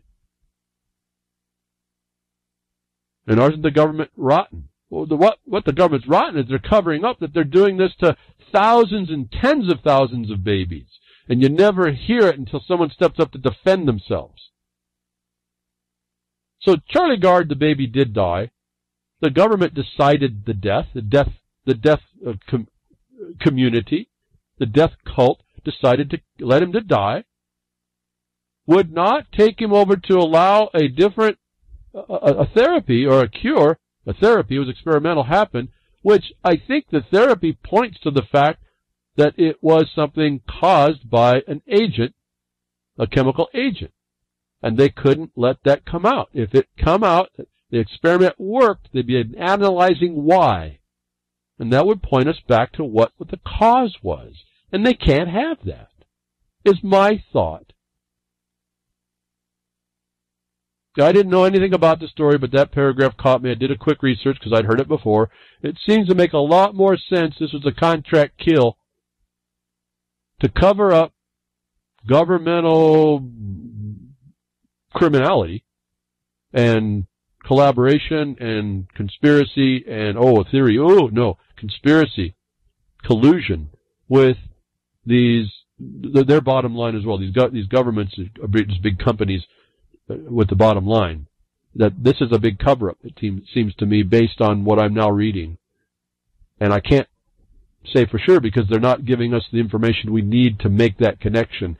And I think because those points are missing, this almost points to the fact that that's what's going on. Otherwise, you'd see some of it. You'd get the whole picture. But they're giving you there's actually 2 points that you're not getting the information. One is the one that never is going to happen because the baby's dead, is not going to get the treatment. The other one is you're not getting the information that at least I could find on the totality of his vaccine schedule. And that'll be hidden underneath the fact that he has privacy. And this is kind of how they work that. So, is Britain an example of beautiful health care for everybody, notwithstanding Charlie Gard? Well, John Rappaport comes out with a report, Measles outbreak in Europe, convenient lies. He goes on to write, there is an invariable first rule of propaganda, know exactly what your agenda is, and then design every statement to forward that agenda. The World Health Organization is now touting a measles epidemic, and I have to go back, I didn't double check that, they usually do a pandemic, but measles epidemic in Europe. And of course, they're explaining it with propaganda. It's the fault of the people who refuse to allow their children to take the measles vaccine. The focus is on Italy, where coincidentally, protesters are outraged at a new law mandating vaccination for little wards of the court, for children, not babies, not your son or daughter. You see, don't take the shot, and this is what you get. a massive outbreak. Well, let's stop right there. You need to read more of this report, but let me just go back to the beginning of the fallacy. If you are supposedly had the vaccine that worked, someone who has the measles in the wild is not a threat to you, correct? Enough said. Go on. Next. And this is how they get us. We don't even have to go very far, but they get us to have this debate. John Rappaport points out that England or Europe is not Europe here. In his case, Europe is not the icon of health here, or the example of how we should lead a healthcare system. In fact, they're not doing anything different than happens in the United States or any other government, covering up all this deception. These are just organized criminal syndicate. And if we're all, again, moving into things of protecting the children and all this other stuff, we see the news is replete about how these institutional things don't protect anybody. They don't intend to protect anybody, and there's an excuse at every turn about how this goes on. To me, it was not much different than a child abuse. Charlie Gard, why don't you just send him on over? Why don't you just have him do the thing? Well, why? Is because it seems now there's a cover-up that they had to do. They couldn't let it be proven he could be cured. They couldn't take the risk of the chance. So this is not, all you hear is not about child help and services and stopping abuse. This is about finding ways to do all the dirty, nasty things people will do to each other and covering it up. And so, moving over a little bit more to this abuse thing and how it comes out, and the governments aren't, again, it's a facade of protection, and we keep allowing it to go without a question. Investigation into records of sexually abused foster kids ensnares Seattle mayor. Governments are set up in systems that will not protect your little ones, and it's up to the mothers and the fathers to step up and protect their families. It says if you don't protect your family, you're worse than an infidel. I think that's fair enough. Why is apathy even part of us? That's certainly not principle. That's certainly not helping anybody in anything. So this problem about the system is supposed to sit there to protect us. Charlie Gard wasn't protected. It protected the system. This guy all the way in Seattle, different matter of abuse, but still protected. It required some intervention. And what was interesting about, I think, some of this story was that they keep these records secret. And they deny that the records are there. This is what I found out in the child services when I was doing my documentary. And it ends up being one of the same agencies. That they keep the evidence from you and they hide it underneath this privacy thing. Well, it just so happens it looks like that until you can create the condition that looks like the system will be outed, they're protected. When you can start to work on getting the system outed, they have to throw someone under the bus. And that's what's going on in Seattle, it appears. The previous accusers were investigated by law enforcement and the press and found to be not credible and their claims meritless. However, these claims were easily made because Oregon Department of Human Services, DHS, foster parent records of his abuse were said to be destroyed. The mayor himself even felt secure enough to say last month that the press not finding the supposed records of his abuse of Simpson demonstrated his innocence, a move he likely regrets. So, I'm not going to read more. The point was they pressed, and where a government agency said records were destroyed, where they normally would have just said, no, those are private and not available, they said they were destroyed. In fact, the agency decides, we've had a different thought. Here, we used our discretion, and understand discretion in an agency is important here to go after. We used our discretion to determine disclosure was in the public interest to protect other children and prevent anyone else from being put in a similar situation. A person in a position of power and authority could use that authority to coerce or otherwise force people into vulnerable positions.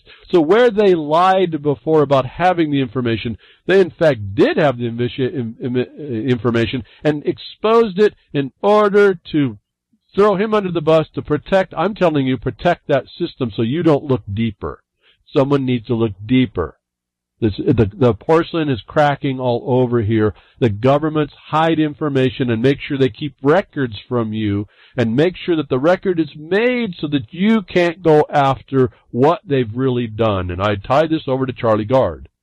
See, you may not see it, but to me this is all the same method that they use across the globe in any subject matter. So, I understand, and I don't remember now the state or the name, some new news, somebody else in government, head the governor somewhere, I wish I could remember the state, just came up in Twitter about an hour ago, an hour and a half ago, I guess. More of the high-ranking people that are involved, folks. I'm telling you, it's systemic.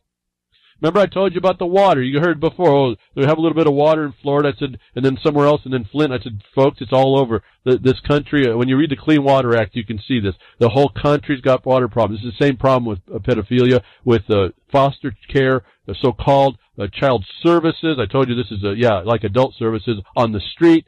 This is systemic. This is the whole... We're watching the whole of our reality being exposed for the real fallen nature it is, and we were duty-bound to defend and hold the principles that would not allow it. That's on us. And for not doing so, there's a 2,000-year-old book at least or so, even by retelling, that says anybody who doesn't own up to their own familial responsibilities is an infidel. Makes sense to me. But it takes investigation. It takes persistence. It takes going after this. It's not going to take you listening to me or your opinions in a chat room or how much you think you know. You've got to figure out how to go after these folks, as I've been trying to tell you. You've got to figure out the strategies and the tactics to pull them out and go through whatever they've the system of control that they've set up around us. I don't know about Charlie Gard. I don't know if what happened to him, his harm was caused by a vaccine. But why wouldn't you just let him go? Really kind of hit me a little bit harder than I was thinking it might. Not that I broke up about it. Why would they not let him go? What are they hiding that's so much that they'll take the hit for having a baby die and try to justify it with their words. And then we see that they'll hide information in this story. The agency will actually not say it was destroyed. And I agree. I mean, I've never found this to be the case. They don't destroy a thing. But, well, unless you're Clinton, I suppose. But these organizations, they have records to keep. They got to be careful they have records to throw someone under the bus. They have to be careful that they don't walk themselves into a problem where there is no record and there was supposed to be one. And so you start finding these are the requirements, and you can start to destroy this condition of cover, of deceit and deception. So the investigation continued because someone kept pressing it. No, they didn't give up. You didn't let up. Because someone officially, some experts say, some lawful authorita said so. It was a lie. It was a deception. It's covering something. You know it. You have to go after it. If you don't, these people get away with it. And they come after your family. These are the same people that will say information was destroyed, that come after your family. They'll make up information. Don't ever forget about that stuff. It's not just one way, the way we see it. They work every angle, and a sword has two edges. They work both of that. And they're holding the handle to this thing. Why? Because it's presumed they are lawful. Investigation, audit. Audit shows that pharma companies are still cheating by suppressing trials. You think that would turn something up on if Charlie Gard was found to have vaccine scheduled too much for his little system? It causes oh, geez. Do I got to go back? I have to go back. I have to say the word don't I? What is it, that word? Why did I... Mito. See? Got to have the right letters. Mitochondrial. There it is. Got to get the right letters involved. Mitochondrial disease, started by vaccines, exposes what? Keeps going. The cancer that they're causing is them, and it starts to expose it. When you go back and you see these leads that they leave, you go do an audit, you find out that they're suppressing the trials that got them to be agreeable to these authorities. It's been years since the major pharma companies agreed to participate in a registry of all trials, meaning that they'd end the practice of only reporting of trials whose outcome-based, folks. Outcome-based is the system, is the method. It's how the plunder. It's the sustainable development. It's the method they figured out, global governance. The outcomes they were pleased with, leaving about half of all the trials unreported on. Today, Ben Goldacre, who is the registry's most prominent advocate, and colleagues released a paper in the British Medical Journal reporting of their audit of pharmaceutical companies' record on keeping that promise. What they found is pretty dismal. To put it bluntly, pharma companies are cheating like crazy. Enough said. This is allowed. All this is allowed by these agencies that will say they destroyed evidence, that don't, that will make up stuff in order to allow harms to come upon you. If you're not feeling somewhat threatened by that and not protecting yourself, you're an infidel. It's all, that's not even out of my words. I'll just take it as it sure makes sense to me. We're just not rising up. We are contrary to our own principles. We're contrary to our belief systems, whatever that might be, to allow these people to get away with it and harm us and our families. I told you about the water. I said it's going to spread. I said that those little reports are just the first bits. They're just getting it out. It's like kind of the Fukushima thing. I told you this all about Fukushima as well. I said you're seeing them cover up the contamination that's here. Fukuzilla's not coming to the West. It's here. It's been stomping all over your life for a long time. Contamination found in water supplies across the country finally breaks. You've been hearing it develop, and I told you this a long time ago. All you got to do is go to the Clean Water Act and start looking very carefully, watch how agencies work, and you understand that they're not their records and how they do this keep you ignorant of what's really going on. What's in the glass of water you're drinking? Too much. That shouldn't be, according to the Environmental Working Group. The group reviewed data from 48,000 water facilities in all 50 states from 2010 to 2015, looking for 500 different contaminants. It found 267 of them in the water supply. Technically, the levels are legal under Safe Drinking Water Act, but they're above the studies that have shown to be possible health risks. Things like cancer, brain, and nervous system, folks, mitochondrial disease, nervous system, brain, mitochondrial disease, what? Damage and developmental issues, autism, what? In the water?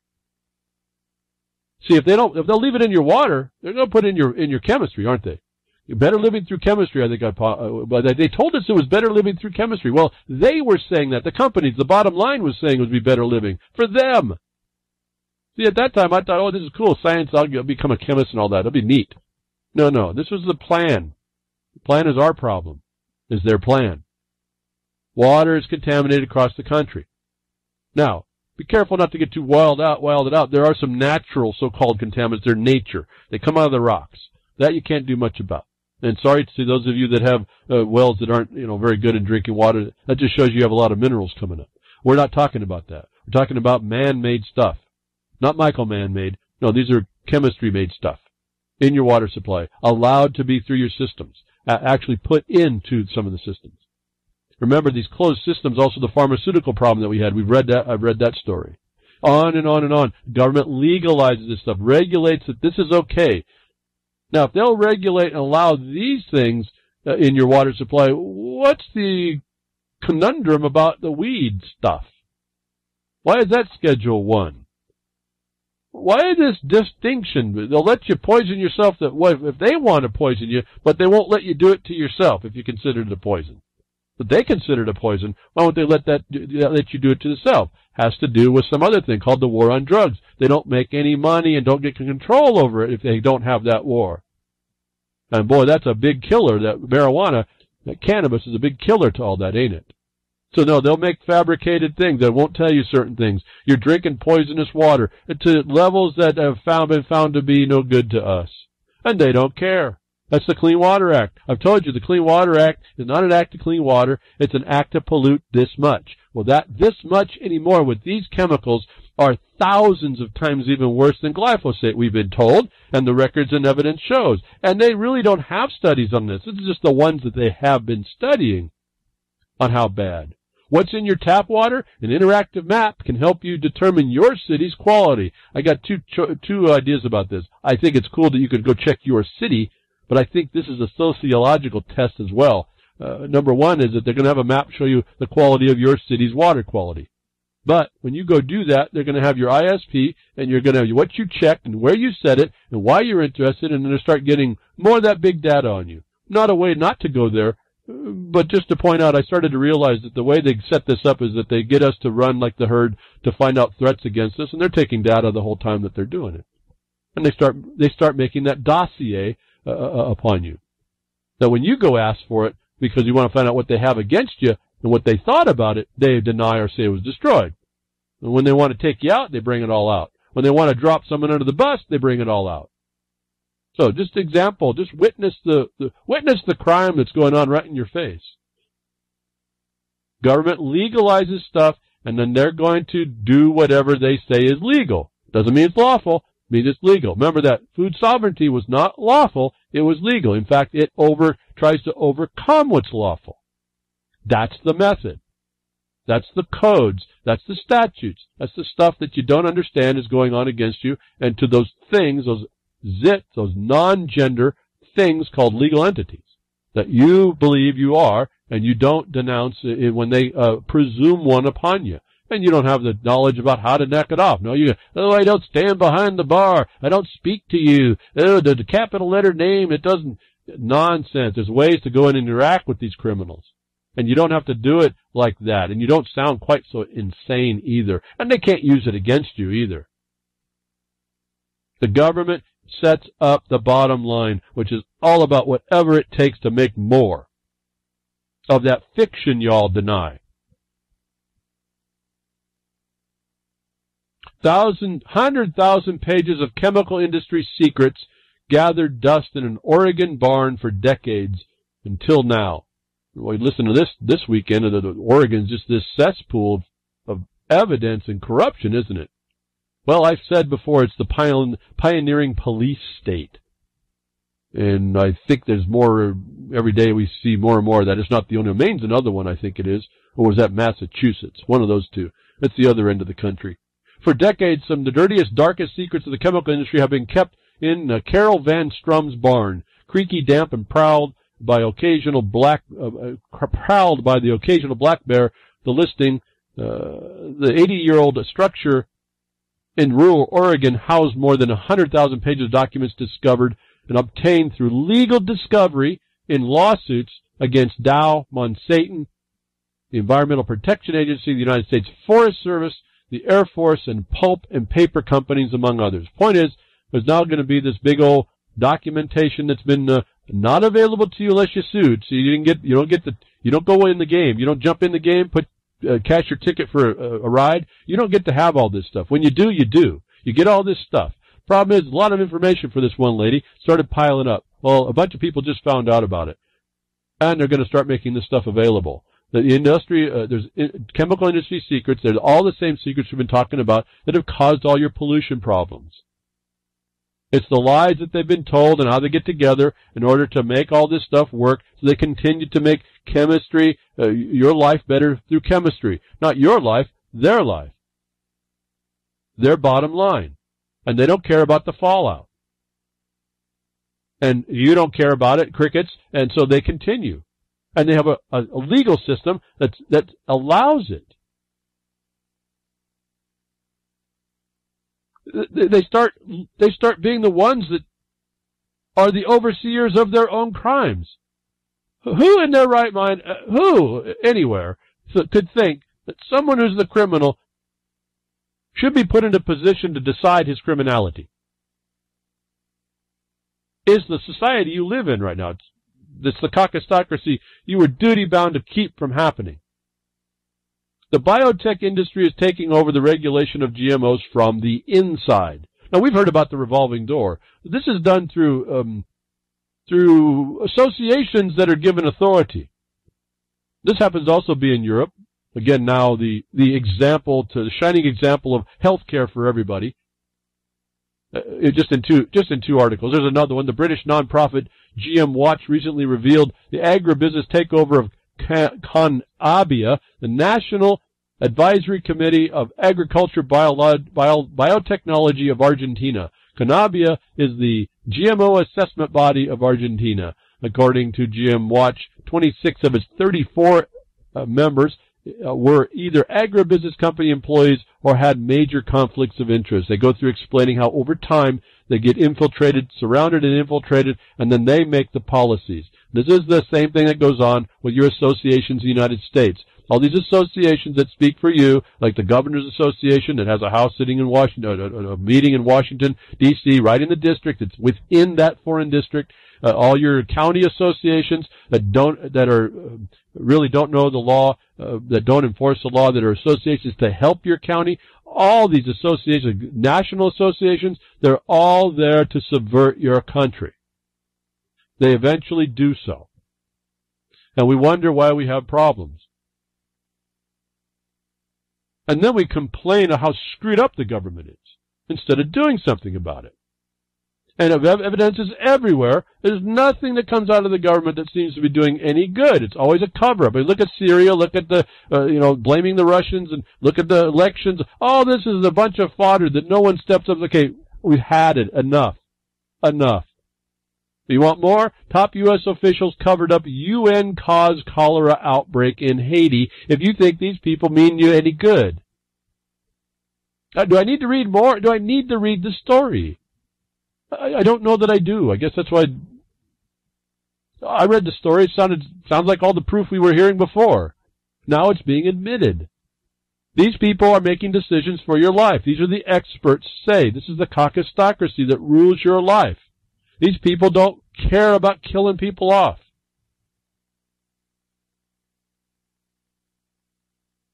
Explosive, psychiatric diagnosis, surveillance state-linked. Another John Rappaport story. They get you in your food, they beat you up, they take you down, they poison you, they biologically attack you, and now they come after your mind. Pay close attention to this one. It's the future coming at you like a strong wind. John Rappaport starts this discussion. It's again revisiting the idea that psychotic diagnoses of mental disorders are fraud. The things that they decide, like autism, have no bases. The tests they use have no correlation proven to be showing what they were. As I exposed at the beginning of broadcast earlier about they chose the excreted urine test over the other. And then I explained to you, well, you need to take the input, and then you also find out that all of the chemistry is not actually made inert. And so there's a direction that the chemical you just took in is causing in your body. The tests don't check for safety. They don't check for the actual effect that is being used by these psychopaths in order to point the finger at you and say, you're this thing. Oh, you're just not acceptable. And John Rappaport goes through this again. He points out how schizophrenia may be the closest thing to an exception, but even that is pseudoscience when you look at the explanation. And I think it's important you look at what John explains, because to me, not being in that genre at all of study, it refocuses how your mind has to start thinking so that it is shielded somewhat from this propaganda of the expert. It's easy when they come out and say, oh, we don't understand. Our scientific wisdom does no longer work for Saturn. It's easy because they just admitted to it. When they're bluffing you and they're not telling you that, it's so much harder to find it.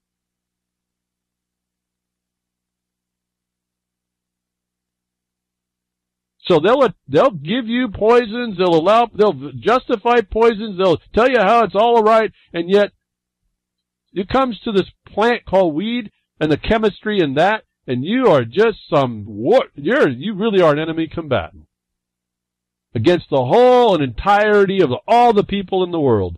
And yet, the tide is changing, and because there's got to be a lot of pressure to be doing this, even people that would not support this are having to come out, because when you start seeing the stories I told you about the pharmaceuticals being wrong, the audits that were done, the investigations, the harms, the cover-ups, all this is going on. It's becoming, as I said, opening this whole organized criminal syndicate operations, all of it's being exposed for the stupidity, the oxymoronics that it is, the lie, the deception that it is, and even the staunchest opponents of cannabis have to start making the decision. How long do I hold on to this lie before I start getting on the right side of the road here, before I get run down by that bus?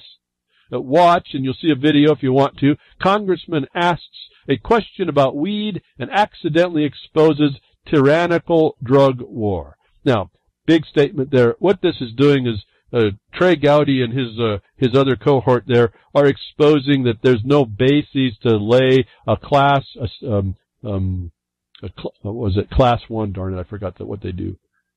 Anyway, Schedule 1, that's the word. Schedule run result onto cannabis at all. That they even give cocaine and meth a class 2. And so as I told you when the DEA rule came out, folks, jump in on that. You have the ability to be effective there. You have the ability to truly stand up and start to become part of that vocal minority that's on point, that they can't disregard, that starts to push down the edifices of power, that start to show the lie that they've been using against y'all. Now, I'm still disappointed. Still haven't heard any of you did it. But here's the results, folks, of things I'm telling you. That even the people in the government saying, I'm not saying here that cannabis is something that should be legalized, but we have to look at some realities here. There is no science backing up your assertions. This should be an example to y'all when you watch what this question and answering thing is, how you develop your communication with those that would come against you, either they be the government or by some official under some pretense of science or some authority. This is how you do it. And what was really funny about this discussion with the marijuana was, and I don't know why I didn't see many people do this. This really was I had to laugh out loud on this one. Who would have thunk it, folks? Nevada running out of weed statement of emergency declared. Who would have thought that they'd be putting people in prisons, in cages, for years and years and years and years, 4 years and decades, and now Nevada's running out of weed and calls an emergency that is tied to their revenue. So you know it's about the bottom line. When you see what Trey Gowdy and this question and the DA's position versus what Nevada just declared, we need weed, says Nevada. I've been laughing at this for a week. I haven't seen anybody thinking this is very funny, but I think this is super funny. This is super funny in exposing how stupid this whole thing is, and we put up with it. The nonsense we put up is embarrassing to us. The state of Nevada declares a state of emergency for not enough weed. And how are you going to get it over there, folks, if it's not in Nevada? You're going to violate federal law to go across states now? What an interesting shenanigans going on. Thank you for tuning in today. Hope something I said to get you fired up, get you to go do something, folks. Just do something for yourself. Don't be that infidel in your own life. Grimner, thank you very much for what you all do, and there and the blogcaster and the archives and keeping it going, and freedomsnetwork.com for the social network. And then UCY.TV that we do the simulcast. And Jules, thank you very much for what you do and keeping that thing going. And still thinking about hopefully your health is good. And all your terrestrial broadcasters, appreciate what you do. And everyone else that helps to support the broadcast, thank you very much. I'll be here next week, tech diffs and nature willing.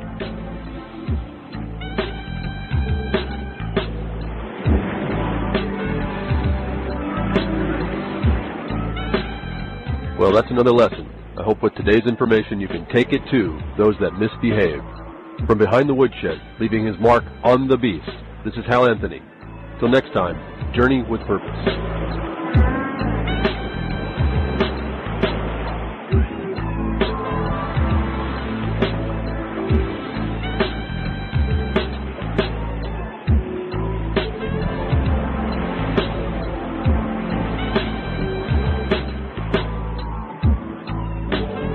that's what opening up a can of whoop-ass feels like. Son, you just opened a whole case of whoop-ass.